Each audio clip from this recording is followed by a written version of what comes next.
Yeah. Hello, everybody. We will go ahead and get started.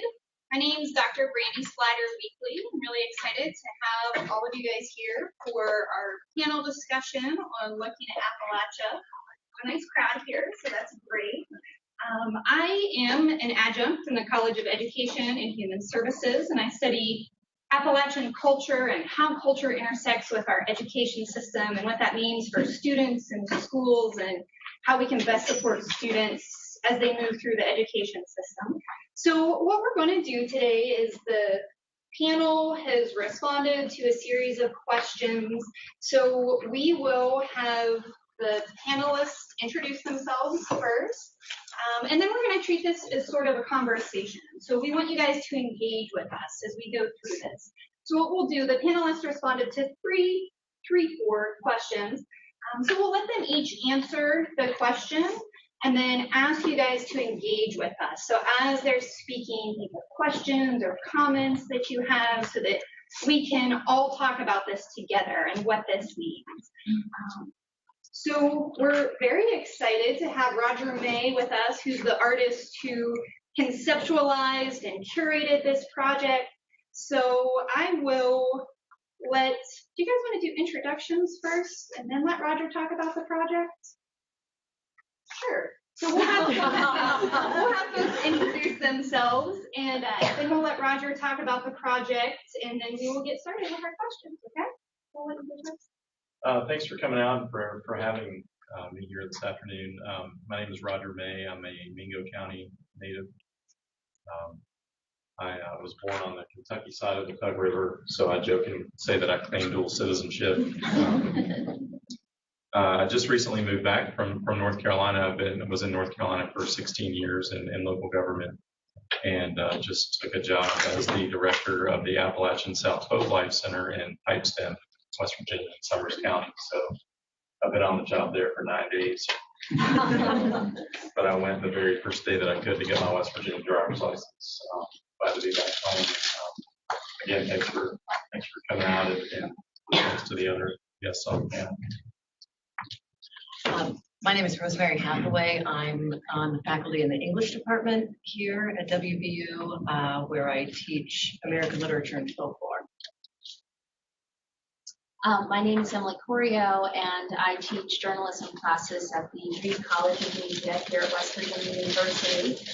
I've been doing that now. I'm in my 6th year. Before that, I was a journalist in West Virginia for 10 years. I worked at a small community radio station in Pocahontas County called Allegheny Mountain Radio.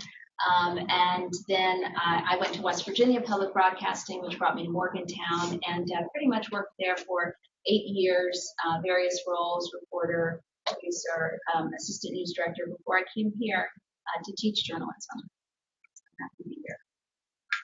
And I work with Emily. My name is Christina McCauley, and I work with Emily at the Reed College of Media, teach journalism. I am from Randolph County in West Virginia, and I worked at the Charleston Gazette for about 10 years before coming to teaching this college. I'm Mike McCauley. I'm originally from Washington, D.C., but I got here to West Virginia as soon as I could afterwards. And I teach in the School of Public Health. I teach environmental health, and I have projects that I've done all around the state. I've been here in the state for now 43 years.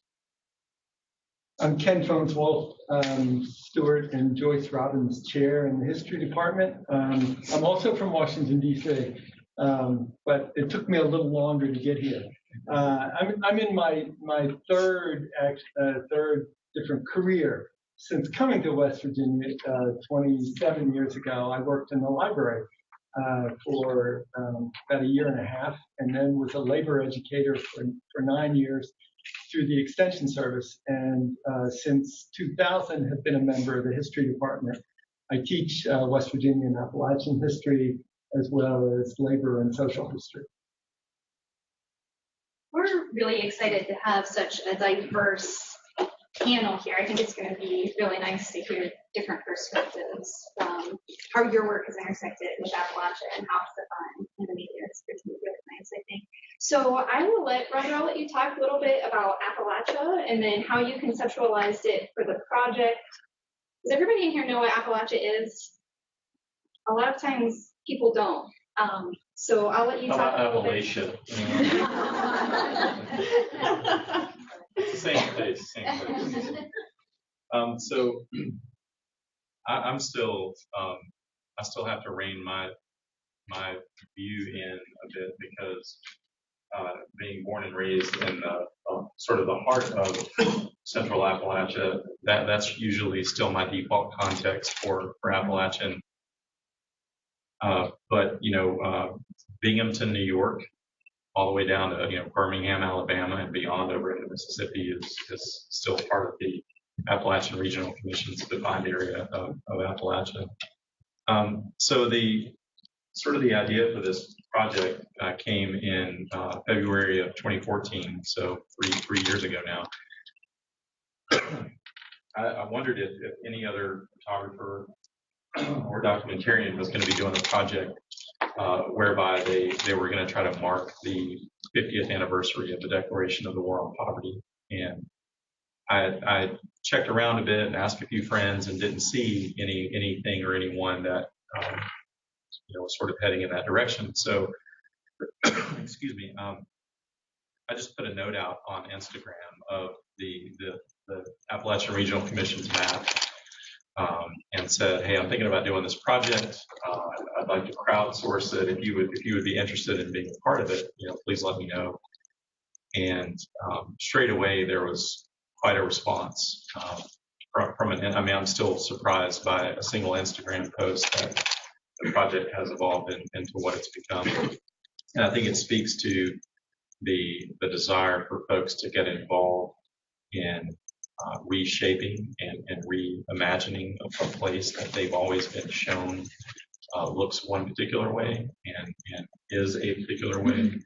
And that's really the catalyst for this project, is to create conversation about the Appalachian region, about the visual representation of Appalachia, and to sort of provide a visual counterpoint to the images that were being created, like here in Martin County, Kentucky in 1964,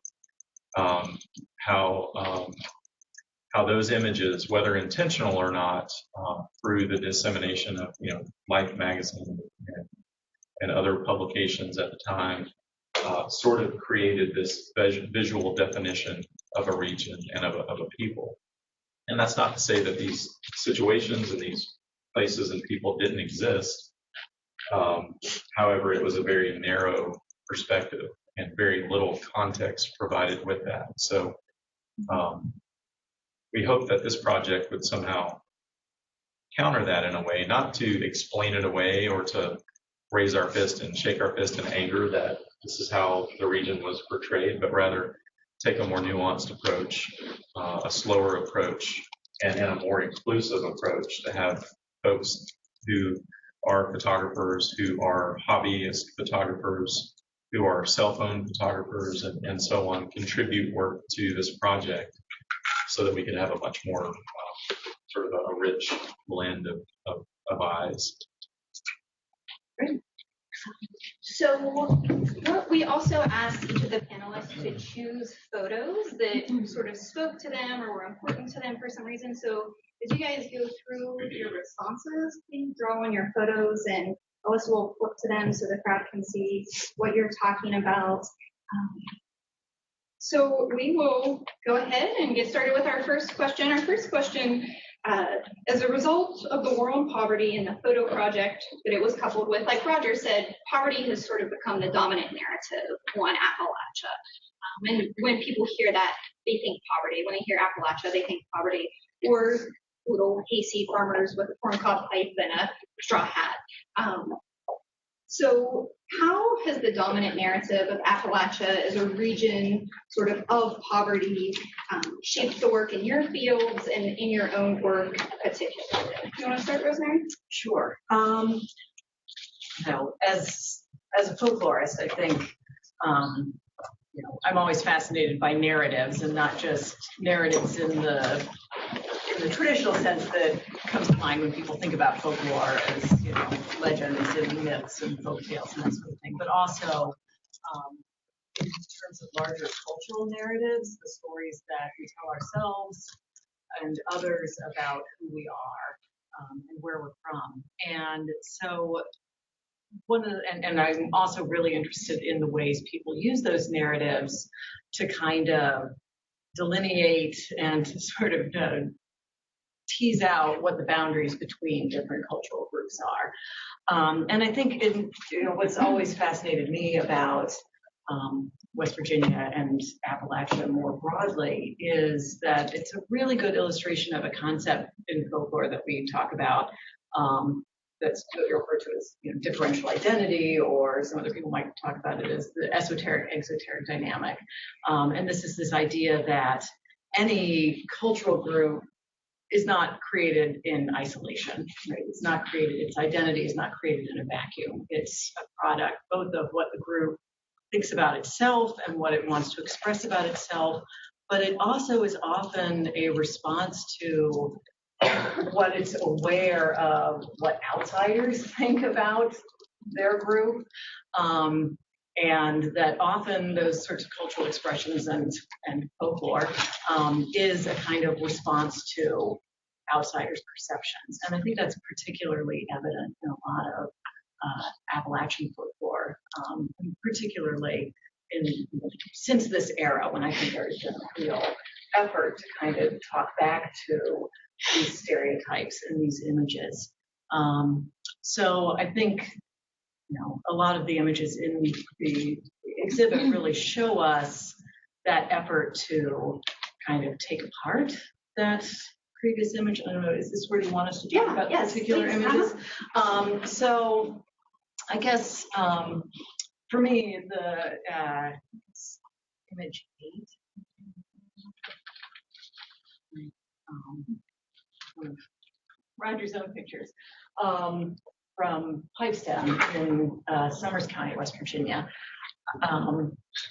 This one really stood out to me because my mother both of my parents are West Virginia natives, and my mother grew up in Athens in Mercer County. And so Pipestem is a place that's very familiar to me because it was right up the road from where my grandmother lived in Athens. And we were just down in Athens again about a year ago, and we stayed at a bed and breakfast in Athens that had a view out over the hill, the same hill that my grandmother's house looked out over.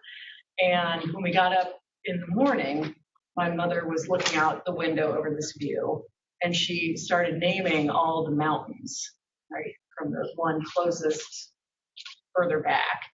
And so when I look at this picture, it makes me think about that, right, that,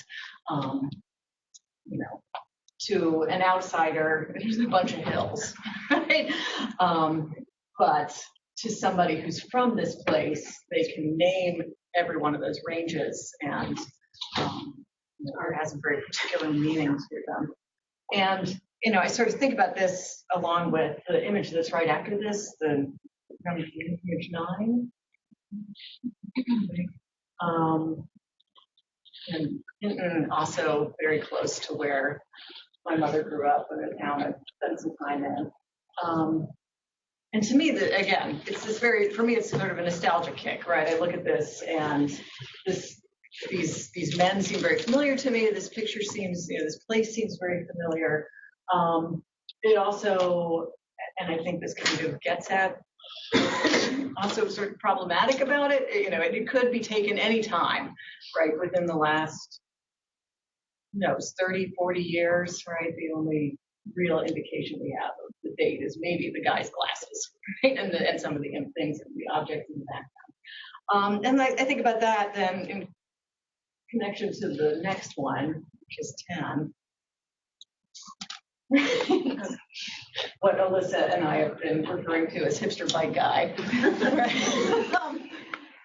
Taken Shepherdstown, right? The same year as that previous picture at the barber shop, right? And to me, that's a really important reminder that while we may want to kind of freeze our ideas and images of Appalachia in this sort of nostalgic frame, and this sort of sense of timelessness and, a place where modernity is very slow to catch up. I think this picture belies all of that, right? It tells us, no, that's, this is existing at exactly the same time as what's going on in that barbershop scene, and they're both equally valid representations of Appalachian culture and everyday life in Appalachia. So that's my opinion. Perhaps long-winded. That's great. That's perfect. Yeah. Emily?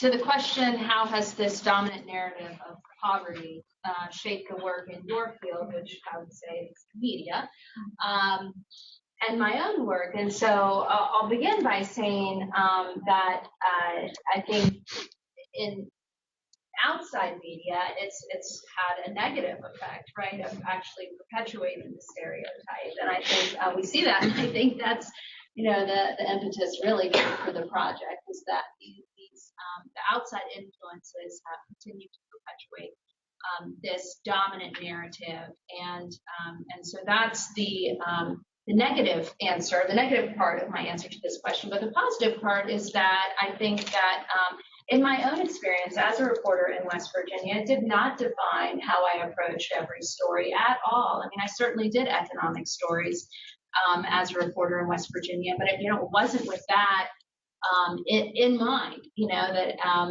that wasn't the framing for every story that I did.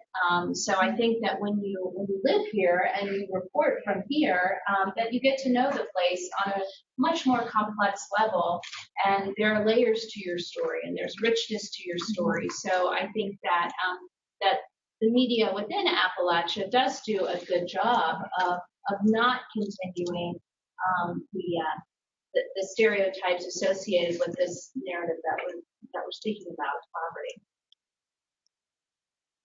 And they don't, my pictures don't really relate to that. Okay, yeah, whenever they fit, just say, hey, yeah, I'll come back to my pictures. It's funny. So we're obviously both in the media, and as a photographer, so often we get called out to cover breaking news, which is often bad news. It is often things that are abuses against people and people living in poverty or situations where people have been unjustly treated.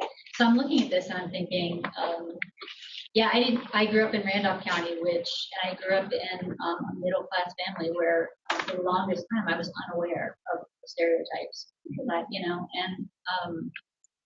but then when I actually joined the news media, it was a lot of that. It was a lot of covering those kinds of stories.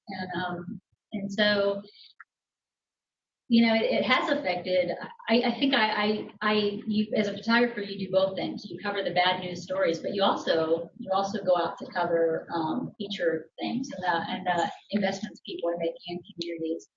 You get to do both those things. It's kind of a gift. But the picture that, one of the pictures that I chose to look at was number 23. And I was thinking about how one time I was covering a story about youth services and truancy around Kanawha County. And, the idea was you could not picture any of the kids in the story. You couldn't really picture the homes because you couldn't identify the people in the story. And so that's like one of the big challenges for a photographer anyway. And so we went out to the home. I was riding with the youth services worker, and of course the home was a bad situation that these people were living in. So I turned around and photographed from the front porch out, the kids who were sitting on the porch were playing, and this was their view. And I remember bringing that picture back, and the editor looked at it and they were like, well, actually this is the value of that property for the people who live there. This is what they love about where they live, and it's a more fair representation.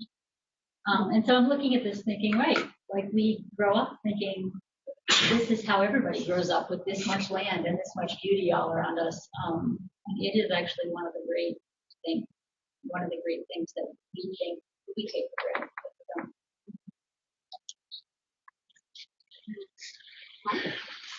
My experience in this state has been sort of a mixed feeling. I love mountains, and I came here I came to West Virginia on purpose. I wasn't born here, but I came here on purpose because I wanted to be here. And I wanted to be here because of what I had heard of the people and what I had heard of the land. And when it comes down to it, my experience is of the people and of the land. And when I focus on something, it's those two things. Now, bring those two things together, and you have the economy of the state. And the economy of the state has really been a two-edged sword. It has both delivered some promise, but also delivered some disaster. And I didn't say what really spurred on all of this interest in West Virginia. And what spurred it on was a newspaper story when I was in college about the Farmington mine disaster. And that was what brought me to the state. I wanted to be a part of these people's lives because things were happening here. And that mine disaster came from a boom. It came from the livelihood of those people living in that community. And I've worked in Farmington. I've worked in Mannington. I've worked in all of the small towns in the state. And I've seen both edges of the sword cut through the state. I've seen the benefits that people got. I heard when I first came here about how well-paying the coal jobs were, and that was true. But I also heard what happened when the coal fields fell on hard times, and that was true. So these two truths are kind of at odds with one another. And I do have a picture along those lines, actually, that I wanted to start with. And it started me thinking. It was number 24. And the picture is a contrast of light and dark. And that's how I see the state to begin with. It is a contrast in both light and dark. And you can notice in all of the pictures that I picked out, the three that I picked out, the contrast in light and dark. And yet, in all of the pictures that I've picked out, I've also run a theme of color through them. The color is green, because that is the color of West Virginia. Yes, we may bleed blue gold. But the color that people are struck by when coming to West Virginia, particularly from Western states, is the green. And so I wanted to carry that particular theme through as well. Green is life. The green of the trees. It brings life in, it gives life out. The trees are what take in the carbon dioxide and give out the oxygen. They are giving us the breath of life.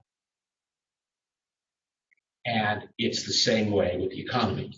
The economy takes the people in and it gives out the breath of life in jobs. And that was my first impression. Poverty is that lack of jobs, that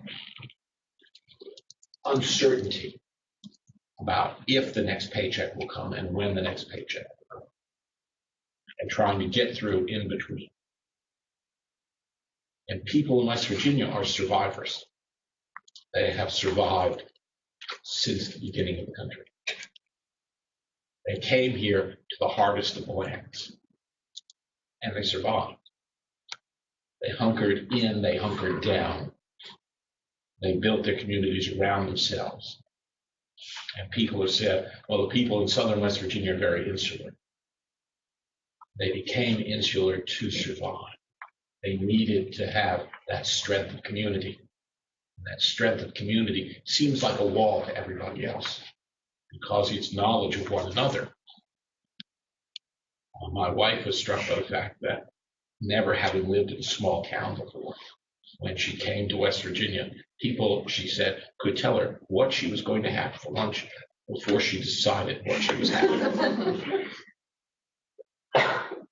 And when you speak to someone from West Virginia, my wife, who's an anthropologist, noted that the very first two things someone will ask you about is land and clan.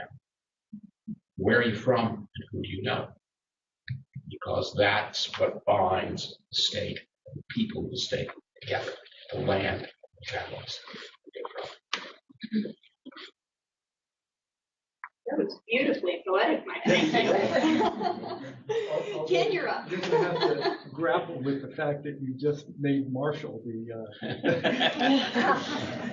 major institution in the state. Okay, so I have a little different story. I mentioned I grew up in Washington, D.C., but my mother is from the northern panhandle of West Virginia, and she left as soon as she was able to. In some ways, she is very typical of, a long-term trend in West Virginia as well. The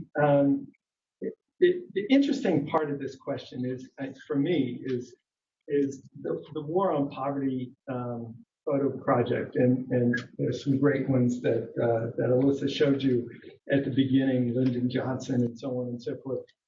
For historians, they've been working the last 50 years to try and, or it's certainly the last 40 years, to try and undo a lot of the stereotypes about poverty in the region that emerged out of the War on Poverty. So while the War on Poverty attacked and tried to deal with issues, to become aware of poverty in the state and in the region, in some ways they brought with the people that were doing that, brought with them assumptions that made it very difficult for them to interact with the people of the region. And it inhibited the ability of the War on Poverty to actually grapple with real structural problems that this region faces. And so it's these things like who owns the land, the unwillingness of the government to address an economic future, the reliance on resource extraction owned by outsiders paying limited taxes, were real problems that the War on Poverty never really grappled with. But at the same time, it did leave this image of a poor region. It's also interesting because most of those images about Appalachia are really rooted in a very small portion of the region. They're really rooted in eastern Kentucky and southern West Virginia, the poorest part of the coal fields. And so all these sort of iconic images that we have of Appalachia as a region are really, a small part. And if you look at maps of poverty in the region,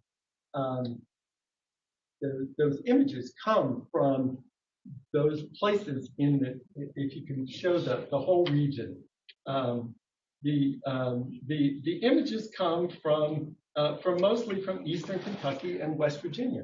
And it's interesting to me in the way in which those images have persisted. If you look at media people, and I'll argue a little bit with Emily here, and we're friends, so hopefully this is okay. But if you look at the way in which people are talking about the most recent presidential election, when they try to explain why Trump won, they go to McDowell and Mingo County, they go to Harlan County in Kentucky, and that still, in many respects, for many outsiders in the media, and not the people that are sort of doing stories, part of the media in the state, but still for so much of the national media, that represents